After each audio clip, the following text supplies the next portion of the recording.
Hey, this is Russ at American Music Road Trip.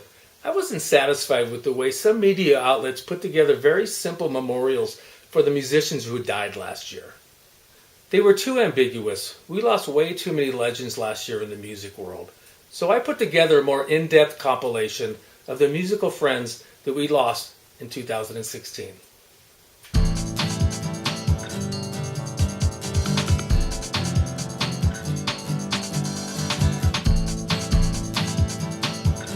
I think we can all agree that 2016 sucked. It was almost a surreal nightmare in so many ways, but mostly because we lost too many musical friends and heroes, and it didn't seem like those losses would ever end. Even when the Eagles ruled the airwaves back in the 70s, I wasn't much of a fan, but their music was almost a soundtrack to America for a decade. It was about 15 years after their breakup that I began to appreciate the talent and songwriting from their catalog. When Glenn Frey passed away in January at the age of 67, it shook a generation. To me, it felt like losing a big brother, and it set the tone for the rest of the year. Besides his talents in the music world, he pulled off a couple acting nods. Combining his Eagles career and solo, Glenn had 24 top 40 singles. We woke on the first day of the year with the news of the loss of Natalie Cole, daughter of jazz singer Nat King Cole. She carried on his legacy. Her biggest hit was This Will Be an Everlasting Love. She passed on December 31st, 2015 at the age of 65.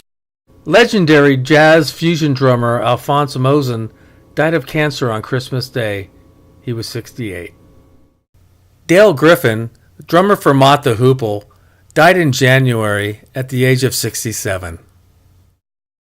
Billy Paul, of Me and Mrs. Jones fame and the definition of the Philadelphia sound, passed away in April of cancer. He was 81. Teen idol Bobby Vee, who grew to fame replacing Buddy Holly on the Winter Dance Party Tour in 1959, died from Alzheimer's in October. He was 73. Stanley Joseph Durrell Jr., also known as Buckwheat Zydeco, passed in September in Lafayette, Louisiana at 68. He played alongside such diverse acts as Eric Clapton and U2. Referred to as the fifth Beatle, Sir George Martin, as a producer, arranger, composer, and sometimes musician, he amassed 30 number one singles in the UK and 21 number one hits in the US. He was 90 years old. Jazz funk keyboardist Bernie Worrell was a founding member of Parliament Funkadelic and worked with the Talking Heads. He died from cancer at the age of 72. Denise Katrina Matthews' career began as the lead singer of the band Vanity Six in the early 80s. She went on to a solo stint as Vanity and then to acting by the late 80s. She was linked romantically with the musician Prince and passed away at age 57 in Fremont, California. And speaking of Prince, his death shocked the world. He too was only 57 years old and one in a trillion. Days after his death, word of the many charitable acts on his part were revealed. He gave unselfishly to causes around the world. Clarence Henry Reid, affectionately known as the Dirty Rapper and the Master Blaster, died in January, just short of his 76th birthday. We said goodbye to legendary Texas country and folk singer Guy Clark in May. Ian Fraser Kilmister, also known as Lemmy, fronted the metal band Motorhead, died at the end of 2015. A statue now stands in his favorite bar in LA.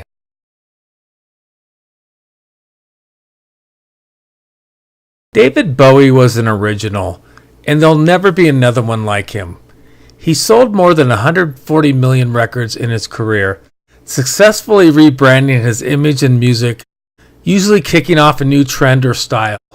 His roles in film were always played with honest portrayal and passion. He passed away 2 days after the release of his final album, Black Star. Scotty Moore was given credit for being a pioneer as a rock and roll lead guitarist. He spent most of the late 50s and early 60s with Elvis Presley. Maurice White, singer-songwriter for Earth, Wind & Fire, had won 7 Grammys. He had been living with Parkinson's disease since the late 80s. He died in February at the age of 74. Paul Kantner, along with Marty Balin, formed Jefferson Airplane in 1965. He went on to head Jefferson Starship for the next 5 decades. He passed away last January. The rapper Phife Dawg was a member of a tribe called Quest. He was also known as the 5-Foot Assassin. He died at age 45. Nick Menza was best known for his drumming with the thrash metal band Megadeth. He passed away on May 21st at the age of 51. Merle Haggard was a true legend in country music. Singer and songwriter, his career lasted over 6 decades. He helped create the Bakersfield sound on guitar. He passed away in April. Mick Gillette grew up in my neck of the woods. He was in the Bay Area bands Cold Blood and Tower of Power, providing a distinctive trumpet sound. He died in January at age 64. Leon Russell's early jobs included piano for the Beach Boys and Jan and Dean, while with LA studio giants The Wrecking Crew. He recorded 33 albums. He also played with such notables as Bob Dylan, Frank Sinatra, and the Rolling Stones. He died this past October. Mose Allison was born in Tippo, Mississippi in 1927. He became a well-known jazz blues pianist, singer, and songwriter starting in the 50s. Peter Burns was singer-songwriter for the 80s band Dead or Alive. He died of cardiac arrest in October. Rob Wasserman was an accomplished bass player, teaming up with Bob Weir of the Grateful Dead, Lou Reed, Elvis Costello, Neil Young, Jackson Browne, Ricky Lee Jones, and so many others. Leonard Cohen was a poet and writer turned musician in 1967. He released 14 albums during his career and won every writing and music category award in Canada and the U.S. He had a fierce and dedicated following. He died in November at the age of 74. Sharon Jones didn't release her first record till she was 40. She was a former gospel singer and followed her calling by leading the band The Dap Kings while recording 6 albums up until her death in November. She was 60. Joey Feek and her husband Rory struck up a duo that took country music by storm in 2008. They released 8 albums. In 2014, they welcomed a daughter, Indiana. Joey fought and lost her battle with cancer in March at the age of 40. Colorado band Sugarloaf had a successful run in the early 70s, with such hits as Green-Eyed Lady and Don't Call Us, We'll Call You. Their quick rise to fame took them all over the country, even an appearance on American Bandstand. Ecology was big at the time. They would actually plant a tree at each tour stop. Sadly, last year, bass player Bob Raymond died in February at age 69, and Jerry Corbetta, the band's leader, died last September at age 68 from Pick's disease. A giant in Colorado's music scene, Bob Yazel, the guitarist and singer for Sugarloaf, passed away in June at the age of 69. Louis Steinberg, original bass player for Booker T and the MGs, died in July at the age of 82. No one will ever forget his bass line in the song Green Onions. Henry McCullough, guitarist with Wings and Spooky Tooth, passed away in June at age 72.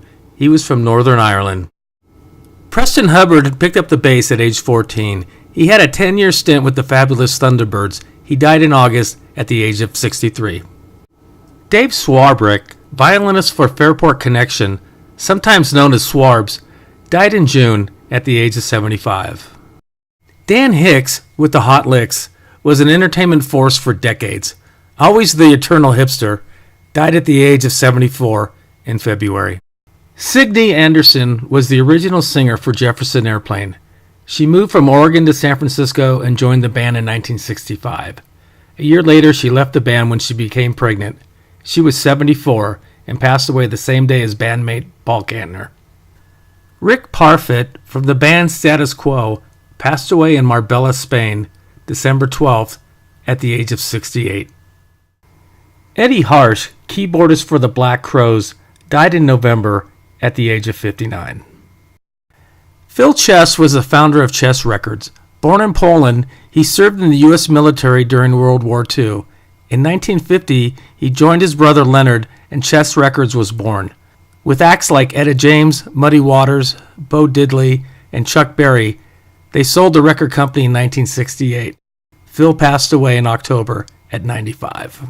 Leonard Hayes, drummer for the long-running hard rock band Y&T, died in September at the age of 61. The first time I saw him was when the band was known as Yesterday and Today. They played at my high school in the 70s. His final performance was August 20th with his band Hayes Experience. His given name was Jean-Baptiste Frédéric Isidore Baron Thielemans, and known as Toots Thielemans, a legendary harmonica player, guitarist, and noted whistler. Originally from Belgium, he passed away in August at the age of 94. Losing people that you've admired and followed since your early years is especially hard. On a personal level, I was always a big fan of the British trio Emerson, Lake and Palmer since my early teens. They were the first supergroup, a mix of classical music and rock. In the 70s, they defined what arena rock was all about. Keith Emerson was a showman and perfectionist his whole career. In the late 60s, he led a successful band called The Nice. He was well known for his theatrics on stage, thrashing his Hammond organ and sometimes stabbing the keys with knives just to hold a note. He was one of the first keyboardists to tour with and fuse synthesizers into rock music. After ELP split, Keith went on to compose many soundtracks. In recent years, because of nerve damage, he could not play up to his own standards. This turned to depression. At 71, he ended his life on March 10th at his home in Santa Monica, California. Later in the year, Greg Lake, lyricist, bassist, guitarist, and vocalist for ELP, lost his battle with cancer. Greg ended the 60s as a founding member of the band King Crimson. That lineup only lasted one album. He went on to form ELP soon after, with Keith and drummer Carl Palmer. The music was classical, plus adding a progressive element. It was Greg's words and vocals that defined their distinctive style. He passed away in early December at the age of 69. So pass on their music and contributions to the younger generation. Keith Emerson would like it that way. Right, Keith?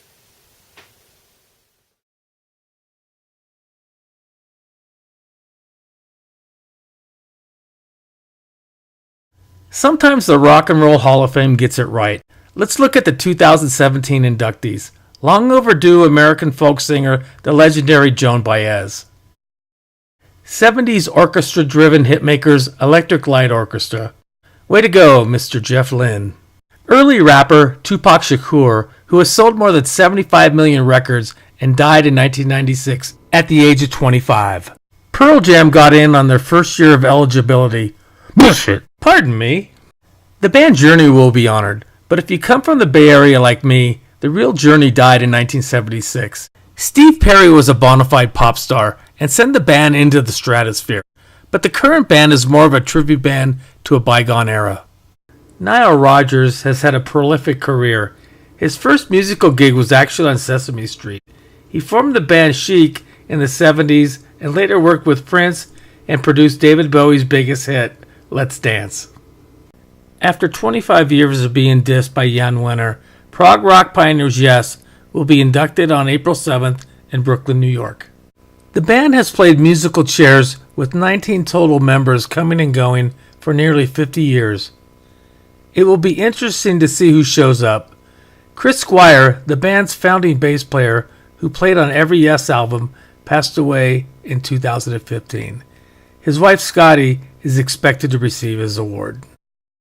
Thanks again for watching. You can catch previous stories at AmericanArtistRoadTrip.com.